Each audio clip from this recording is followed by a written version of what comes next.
I am resurrection, and I am life, says the Lord. Those who have faith in me shall have life, even though they die. And all who have life and have committed themselves to me in faith shall not die forever. As for me, I know that my Redeemer lives, and that at the last he will stand upon the earth. After my awaking, he will raise me up, and in my body I shall see God. I myself shall see, and my eyes behold him, who is my friend and not a stranger. For we do not have life in ourselves, and we are not our own masters when we die. For if we have life, we are alive to the Lord, and if we die to the Lord. So then, whether we live or die, we are the Lord's possession. Happy from now on are those who die in the Lord.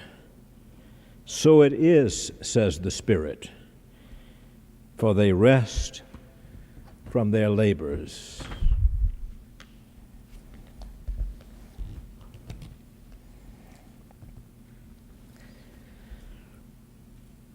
I'm sure you're all wondering why I called this meeting.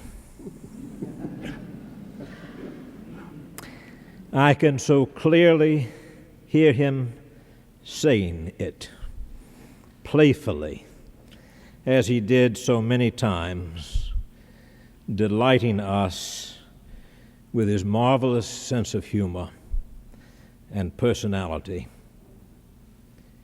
With a ready smile, a twinkle in his eyes, a contagious love of life and adventure, and one or several more jokes or stories to be shared, Dave Walters, known to some as Dr. Walters, to so many others as Uncle Dave, tricked us into believing he would live forever.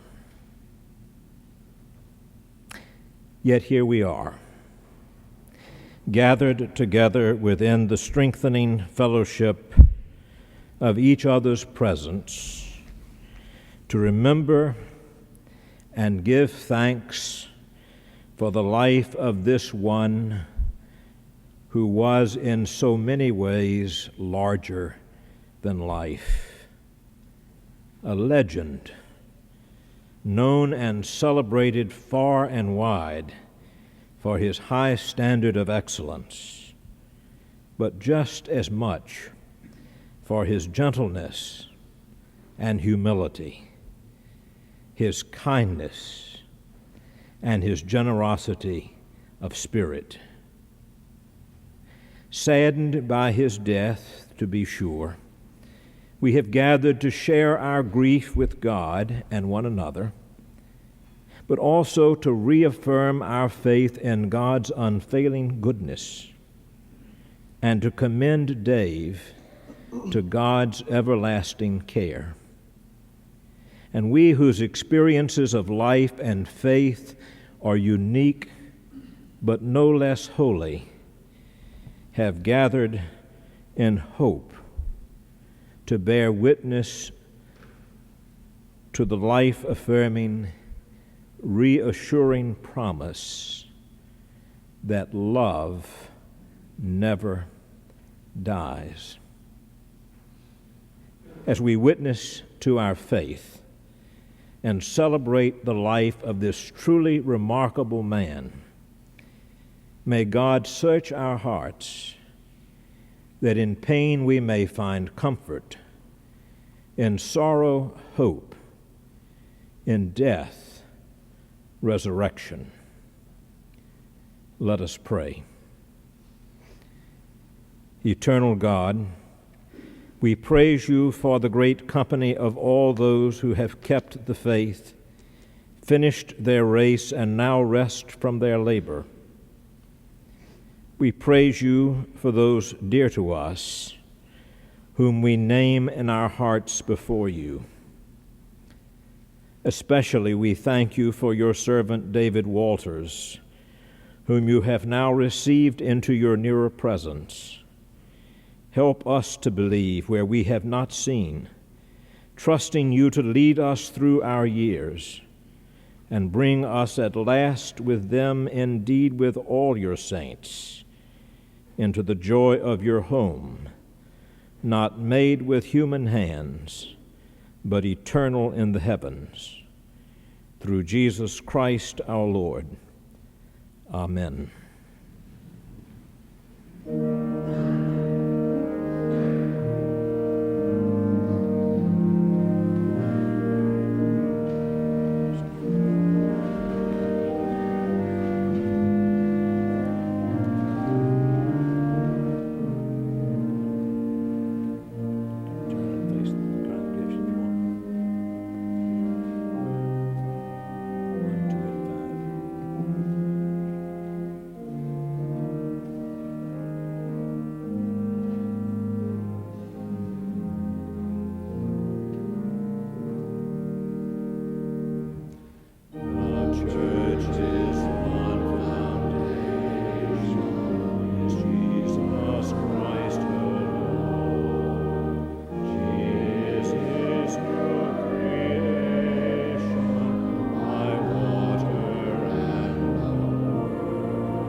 Please be seated. With confidence in God's love and mercy, let us ask God to cleanse our hearts, redeem our memories, and renew our hope as we make our confession using the words printed in the service leaflet. God of the Spirit of kindness, in the glory of earth and sea and stars, in the kaleidoscope of color and shade and shapeliness, in the patterns of humor and tenderness and touch, we celebrate your generosity. Forgive us when we forget the gift in our every breath, the care that sustains our every moment, the grace that can transform our every day. Set us free from the prison of grudging hearts mean desires, resentful spirits. Give us the courage to act with justice and generosity, and draw us into love that redeems our lives together. Amen. Friends, God offers us more than we need, for God's forgiveness is endless, God's love is infinite, God's care is vast, and God's compassion is beyond description. Receive these gifts of God for a new way of living. Go and shape the world in love and be at peace. Amen.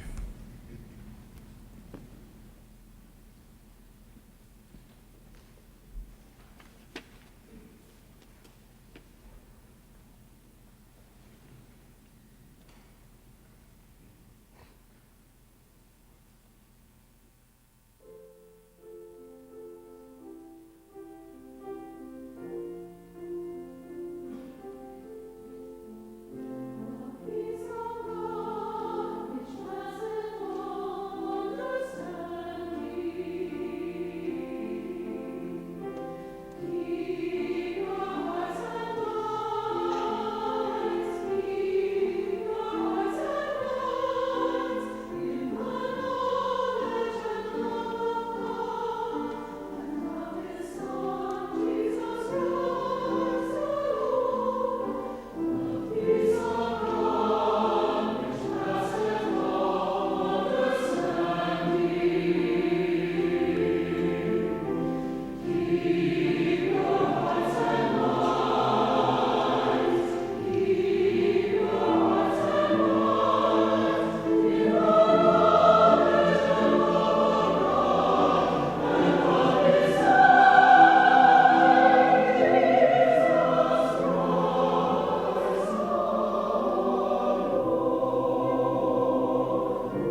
All of the scripture passages selected to be shared on this occasion were in some way very meaningful to Dave, and so marked or underscored in his Bible, which he read on a daily basis.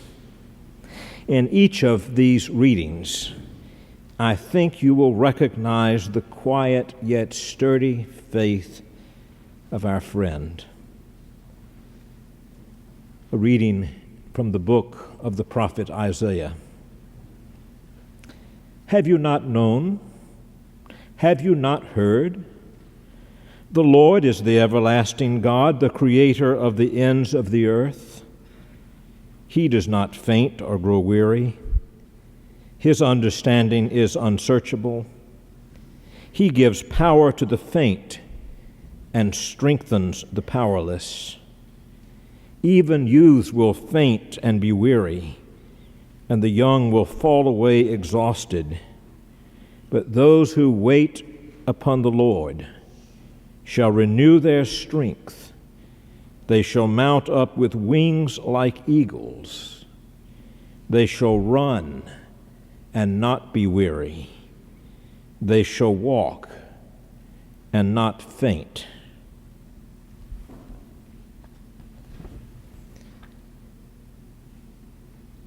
Psalm 121. I lift up my eyes to the hills. From where does my help come? My help comes from the Lord, who made heaven and earth. He will not let your foot be moved. He who keeps you will not slumber. He who keeps Israel will neither slumber nor sleep. The Lord is your keeper. The Lord is your shade at your right hand. The sun shall not strike you by day, nor the moon by night. The Lord will keep you from all evil. He will keep your life. The Lord will keep your going out and your coming in from this time on and forevermore. And then a reading from the Epistle to the Romans. Who will separate us from the love of God? Will hardship or distress or persecution or famine or nakedness or peril or sword? As it is written, for your sake we are being killed all day long. We are accounted as sheep to be slaughtered. No, in all these things we are more than conquerors through him who loved us. For I am convinced that neither death nor life, nor angels nor rulers, nor things present, nor things to come, nor powers, nor height, nor depth, nor anything else in all creation will be able to separate us from the love of God in Christ Jesus our Lord.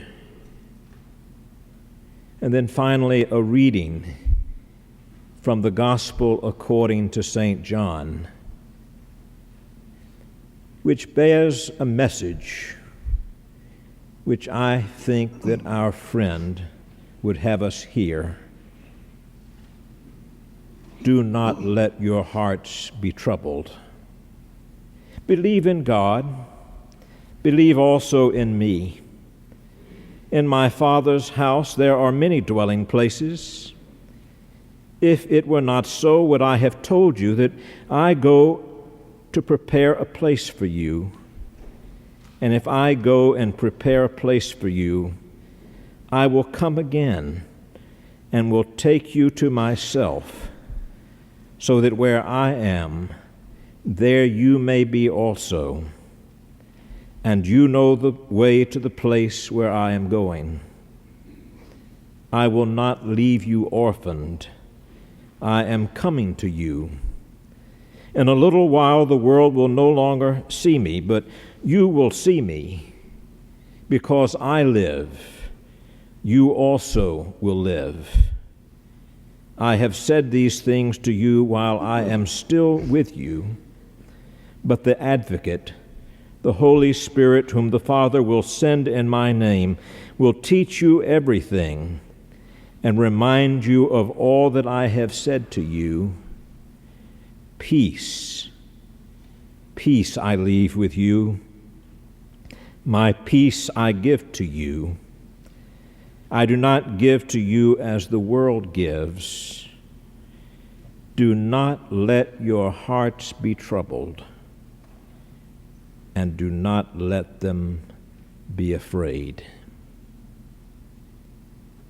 The word of the Lord.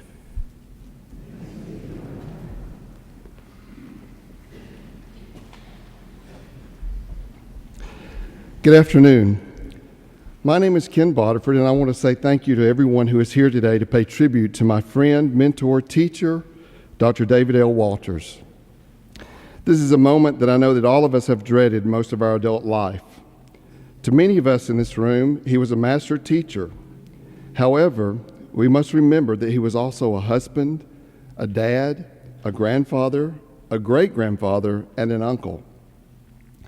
On behalf of all of us that had Dr. Walters as our teacher and band director, I want to personally thank his children, Joe, Marta, and Tim, for so graciously sharing him with us through the years.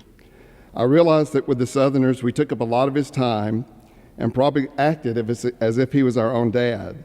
But we also appreciate the sacrifice each of you made so that we could experience this wonderful man. And to Jenny, his wife, who he loved dearly, thank you for always being by his side, taking care of him in sickness and health. I can hardly think of a time when I would see Dr. Walters that Jenny was not by his side, for their love for one of each other was very obvious. Dr. Walters, Jenny, and little Boo is an image I will always remember. When the moment came that Dr. Walters had passed away, my first thought was that a light had just gone out in this world. Although I knew that he had been getting weaker day by day, I sat in stunned silence for a very long time, thinking about the influence he had had on my life as well as countless others. There was a kindness, simplicity, and goodness of character that marked all the years of his life. When Jeannie asked me to speak at today's service, I was overwhelmed with emotion and considered it one of the biggest honors of my life.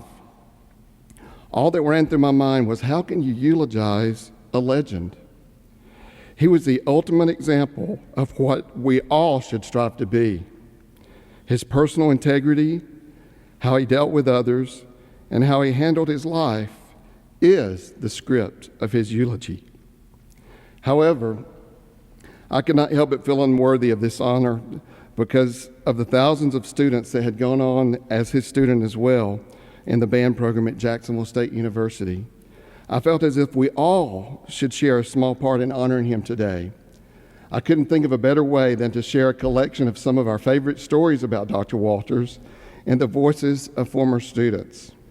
But first, we need to honor him not only as our teacher and friend, but also as a father and family man. Often when individuals are so revered and held in such high esteem, we tend to forget that they are much like ourselves, just normal human beings. I want us to reflect a bit today on his life off the podium and outside of the classroom.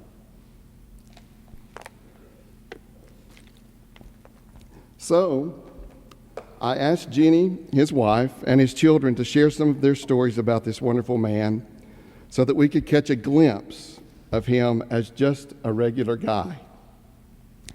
Jeannie said that one time they had planned to go fishing. They got the boat ready and drove all the way to Weiss Lake.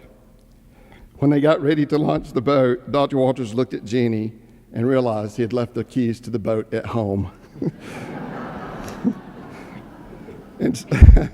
Instead of getting mad or upset or maybe even saying a few choice words as we may have done, sorry about that,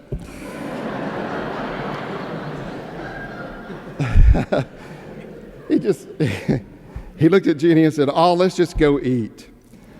So they went and had seafood, and they just didn't have to work to catch it, clean it, or cook it.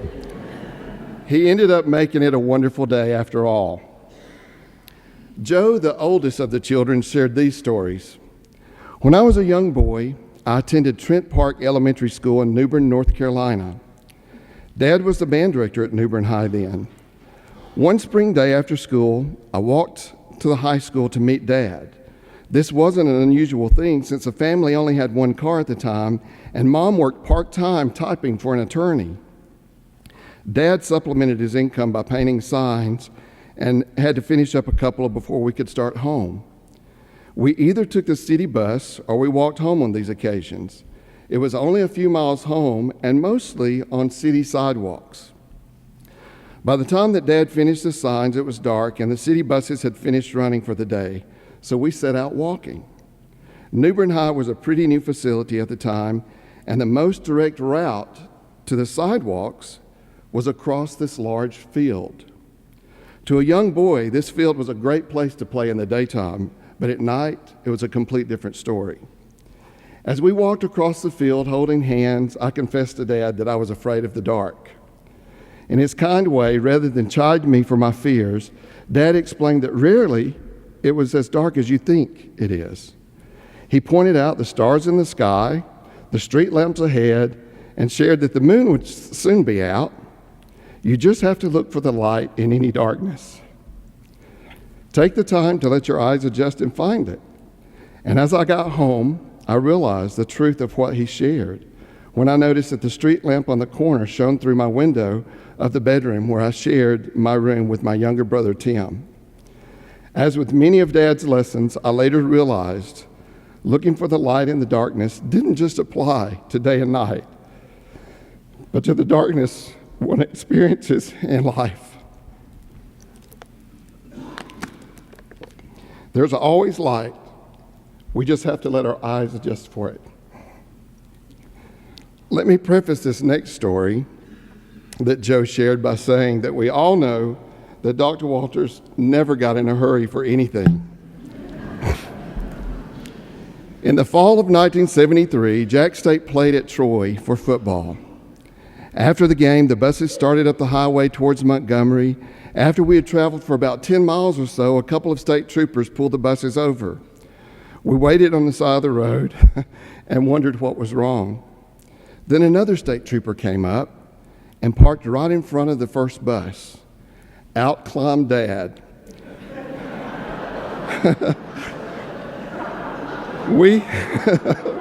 That's so typical. We had left him talking with Dr. Johnny Long in his office, and when Dr. Long saw the buses leave, he called the state troopers to come pick up Dr. Walters and take him to catch up to the buses so he could get back to Jack State. And to be honest with you, I don't think that's the only time we left Dr. Walters. Marta, the middle child, recalls his caring heart that we all know so well. When Marta was old enough to drive, she took the car out for a spin, and she had an accident and really messed up the back of the car. When she got home, her mother got onto her sternly, and Marta began to cry. She was still crying when her daddy came home. He asked, Marta, what's wrong? And she answered, Daddy, I took the car out, wrecked it, and really messed up the back of it. He asked her, well, are you okay? And she said, yes. And without getting on to her, he instantly told her, you should never cry when money can pay for something to be fixed. What a dad. She also shared another story about his fatherly kindness. When she was in the 4th grade, for Father's Day, she took her little red wagon and pulled it up into the woods with a huge shovel all by herself to dig up a dogwood tree because he loved dogwood trees. Not realizing what she was doing, she shook all of the dirt off of the little tree once she dug it up. She was so proud of this little clean tree, and she put it in her little red wagon and took it back home to him. She said that she took this little stick of a tree and gave it to him. He never said anything to her about shaking all the dirt off the roots, but he took it and planted it in the middle of the front yard and religiously watered it every night. And today, now that is a giant dogwood tree in the middle of that very yard. The next ones are good. Tim, the baby of the family. Don't you hate being called that? I was the baby of my family, and I always hated being called the baby. When Pop gave me my first ball glove, Joe, Pop, and I went out in the front yard to play catch. Pop would say, "Hold your glove in front of the ball when I throw it into the air, and you'll catch it." He threw the ball up into the air like it was a fly ball. I followed it with the glove, and it hit me right in the head. Pop and Joe laughed. Pop tried again. I held my glove up, and the ball hit me right in the head again. I believed that after several attempts and numerous goosebumps on my head, I finally figured it out.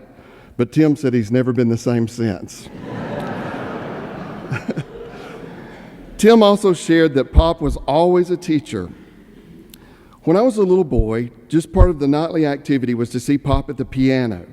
And if I wanted to spend time with him, I would just go and sit beside him and watch him work. When he would take a little break, he would begin to show me things. He would play a chord progression or a phrase and possibly stop at a 5 chord, for those of you that know what a 5 chord is, and ask me, "What do you think the next chord should be?" I would sing it or maybe play what I thought the right note should be, and he would always say, "That's right," or "What if I change it to this?" And the dialogue would continue. Tim says, "I thought it was just having fun with Pop, but in reality, he was teaching me the fundamentals of music, which is the dearest thing to me and something I will forever be grateful for." Last but not least, one more Tim story. Tim said that in college, I had Pop as my teacher for Music Theory 201 at 7:30 in the morning. What on earth were you thinking? I think several of us took those 7:30 classes. We lived in the same house, but drove separate cars, and Pop would leave about 7 o'clock in the morning, and I would leave about 15 minutes later and be in the class with the others at 7:30 when class was supposed to begin. However, Pop would usually walk in at about 7:45 or later to begin class. That got my curiosity up, so one day I decided to go up to his office before class and see what he was up to. When I opened the door, there was a crowd of professors and upperclassmen drinking coffee, eating donuts, and having a great time. I asked Pop, "Don't you think you need to get to class?" He said, "Oh, we can get through this stuff in an hour. And who wants to have class at 7:30 in the morning anyway?" What a guy. You know, I wanted to share these personal family stories with you because it makes it so clear why all of us felt like we were his own kids, because he treated us with that same love and respect and kindness that he treated his own kids with. I believe that this loving attribute, along with his vast knowledge, made him one of the finest teachers that have ever walked this earth. Not only did he want to educate us in the area of music, he wanted to educate us in the area of life. His main concern was to make each of us a better person, to encourage us to pay it forward, and to encourage others to be better people. William Arthur Ward once said, "The mediocre teacher tells, the good teacher explains, the superior teacher demonstrates, but the great teacher inspires." Dr. Walters inspired. He did not let a day go by without bringing a smile to the faces of those that he encountered. His wit and his hilarious dry sense of humor was definitely one of a kind. Not long ago, I made a post on social media asking former students to respond with some of their favorite Dr. Walters sayings. I want to thank everyone that responded to the request, and I wish that we had time to share all of them today. However, if we did, we would probably still be here this time next year. Let's take just a moment and reminisce, though, as we hear the voices of former students recalling some of these familiar phrases that we will always remember. It's important to remember when analyzing a canon that this is music of the very highest caliber. I will miss your encouragement, advice, and support. I love you, Dr. Walters. These new drum lines today, what do they have against a downbeat? Here in Southerners, we have one rule: discretion. First time I had a lesson, I finished the piece I was playing, put down my instrument, and then he looked at me with a smile, as always, and said, "Well, that sounded pretty good. Turn it around and play through the small end and see if that makes it sound any better." Every few days he would call up to the band office and I would answer and he would say, "Hey Ken, this is Fred Grumley. You want to grab some lunch today?" In 1989, I was one of the trombone section leaders with Steve Hawkins. We had a big group that year with a lot of strong players. I know one evening we were in the stadium practicing, and I believe we were playing Love the World Away. Dr. Walters asked me to come up into the stands, and he just kind of turned and looked at me and said, "Blair, the trombones don't have the melody." And I just looked back at him and he said, "We need to hear the melody." Every time I'd run into Dr. Walters, I'd say, "Hey, what have you been up to?" And he would always reply and say, I suppose about 5'4". It always made me laugh. Other than being out of tune and playing wrong notes, that sounds pretty good. I remember a Thursday night rehearsal in the stadium. We were trying to get the ballerinas to do something in the closer, and they just weren't getting it, and the rest of us must have been acting up. He actually raised his voice to us, the only time I ever heard that. You could hear people's hearts beating. It was so quiet. One day in symphonic band rehearsal, Dr. Walters said, "Okay, gang, take out Washington Grays. It's a march. I'll probably conduct it in 2. Dr. Walters was my trumpet applied instructor. He'd always say, "Let's play a duet," simultaneously, if not at the same time. 1, 2, ready, go. That phrase is marked forte. You're playing it closer to 60. We were gathering in after practice one day at the Coliseum parking lot. Dr. Walters says, "Those of you who would like to go and march in the Veterans Day Parade in Birmingham, raise your hand." Very few, if any, hands went up. Dr. Walters looked around and said, "Okay, gang, we will meet at 7 in the morning to leave." This is Darrell Usry. When I was drum major one year, we were playing at Troy. After the game, Dr. Walters came to me and said, "Do we have everyone on the bus?" And I said, "Yes, sir, we do." And he said, "Okay, then let's go." We were about halfway to Montgomery, and the highway patrol pulled all the buses over. The patrol car pulled in front of the front bus, and I was sitting there looking at it, and who gets out of the back seat? But Dr. Walters. And I thought, oh no, do I apologize? Do I say something witty? And I thought, I'll use one of his sayings on him. So when he walked up, I looked at him and I said, "Ah, you're Bach, where you been hiding?" And he looked at me and he said, I know you get tired of me sometime, but you didn't have to leave me in Troy." This is Tom Moore. In the spring of 1976, I was a senior at Jacksonville State, and this was when Dr. Walters was still playing some, and I used to go up into his office and play duets with him a lot of times. And I'd been up there one day, and we were sitting there and just got through playing something, and he turns around and looks at me and says, "Well, gee, Tom, you're probably the best trumpet player we've ever had here." Well, immediately my head starts swelling, as trumpet players will do, and in the next breath he says, "But you leave a lot to be desired." My name is Jeff West, and I live in Houston, Texas. One of my favorite things that Dr. Walters ever told me happened in his office one day. He was coaching me about the difficult people that I may have to deal with someday. And he said, "Jeff, never hang up on anyone. They'll think you're rude. But if you hang up in the middle of one of your own sentences, they'll think you got disconnected." The day before one of the Troy games, we were gathered in after practice on Friday, and Dr. Walters was wanting us to behave ourselves down at Troy, and he said, "Gang, we're going down to Troy tomorrow. There are a lot of good people down in Troy, and I know both of them." Once, and only once, because we didn't want to disappoint Dr. Walters again. At practice, we were basically goofing off. He stopped practice, we got quiet, and Dr. Walters reprimanded us by saying, "I don't know if you're putting me on or if you really don't know this stuff." We immediately got serious and practiced our fannies off so that we would be back in good standing with him. You see that tied note there? You need to play it full value. You know why they use tied notes, don't you? it makes the music just a little more formal. This is Ricky Walker. It's hard to come up with just one favorite memory of Dr. Walters, but the one thing that I suppose I remember most of all was just how amazingly lighthearted he was.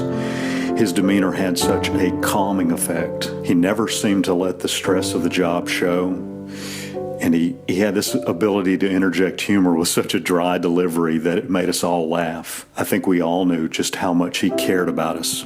Hello, my name is Gene Inglis. I marched in the Southerners 1969 through 1972. I met Dr. Walters the spring of my high school senior year on a visit to JSU. His office door was open then, just like I would learn later. It always was. He was kind and gracious as I told him I was interested in playing in the drum line there, even though I couldn't read music. The only thing I could give him at that moment was that I would work hard if he would give me a chance. He said, "I like your attitude." Daryl Ursary and I were drum majors, and we were having a somewhat heated, sibling-like discussion over the Carmen opener.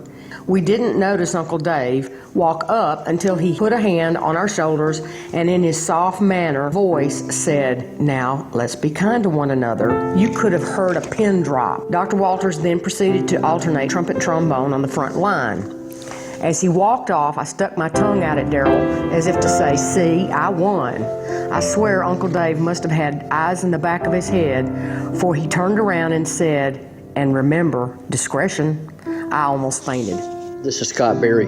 One of my funniest favorite memories of Dr. Walters is years ago he and I went into McDonald's and we placed our order, and the girl behind the cash register looked at Uncle Dave and said, "Sir, would this be for here?" And Uncle Dave pointed over toward the tables and said, "No, for over there." And the poor girl behind the cash register just looked at him with the most blank stare I think I have ever seen. And I was rolling. It cracked me up because he did this kind of stuff to people all the time, and you just never knew what he was going to say next. I remember walking into my first band camp with the Southerners as a freshman, and Dr. Walters came to welcome us and to talk to us about what it means to be a Southerner. And the thing that stuck with me since the beginning was the last thing he said that day. And he said, "The only good advice I can think of, be kind to one another. It's really important." Dr. Walters was my applied tuba instructor. Whenever I'd go in for my lesson, he'd say, "Hi, Rob, want a cookie?" "No, thank you," I'd reply. "Want some coffee?" he'd ask. "No, thank you," I'd say. "Well, suit yourself, but I'm going to have a cookie and some coffee." Then he'd eat his cookie and sip his coffee while I played for him. Looking back on it, I wish I had eaten more cookies and drank more coffee with him. This is Dan Hammond. In one rehearsal, the percussion was rushing, and Uncle Dave stopped and said, "You know, the drums are playing a little too fast, but you don't want to play it too slow. Just play half-fast." My name is Twyla Strickland Burdett. I marched in Southerners from 83 to 86, 2 years as a rifle and 2 years as a ballerina. I went to a Southerners reunion 25 years after graduation. Not only did Dr. Walters recognize me, but also called me by name, which absolutely floored me. Of the hundreds that I marched with and the thousands thereafter, that proved that you were not just another body to fill a spot or wear a uniform. You were a person, and you were very important to Dr. Walters. This made me once again so very proud to be a Southerner. You know, it's said that success is not a measure of the amount of money that one makes, but more a measure of the number of people in the world that are better off because you lived. Thousands of people are better off because of Dr. David L. Walters. In closing, Dr. Walters always lived his life by the Christian virtues: patience, integrity, honesty, and kindness. If he could leave us with one last thought today, I think that it would be kind to one another. That's very important. We love you, Dr. Walters. You'll always be in our hearts. Thank you.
Let us pray. Holy God, giver of our lives and keeper of our deaths, you have made us in your image and hold us in your care. We thank you for your servant David, for the gift of his life, for all in him that was faithful and good and kind, for the love and mercy he received from you and gave to us, and for the grace you gave him that kindled within the love of your dear name and enabled him to serve you faithfully all his days. We now entrust him to your unfailing love and overflowing goodness. Through the mystery that is beyond our knowing, receive him into the arms of your mercy, into the blessed rest of everlasting peace, and into the glorious company of the saints in light. And strengthen us, we pray, even now, through the gift of your Spirit, to face the future with the confidence that you stand with us. Reassure us of your abiding presence, and help us to knit more firmly the ties that bind us one to another. Renewed by your gracious love, help us to love in ever-widening circles, so as to embrace your people everywhere, until at last we meet face to face, knowing as we have been fully known. So lead us by your Spirit to live as Dave Walters lived, with compassion and generosity, humility and kindness all our days. Through Jesus Christ our Lord, in whose name we make all our prayers and continue to pray even now.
not into temptation, but deliver us from evil. For thine is the kingdom, and the power, and the glory, forever.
Dear friends, as Dr. Boterford mentioned, on behalf of the Walters family, thank you. We have been asked to ask you if you would do a favor, that the family may line up in procession to go for the committal service, which is to take place later this afternoon in Ashland, Alabama. The police department has asked if you would please hold back from trying to leave the parking lot until the family procession has been lined up. If you would indulge the Walters family in this way, this would be most appreciated by all concerned.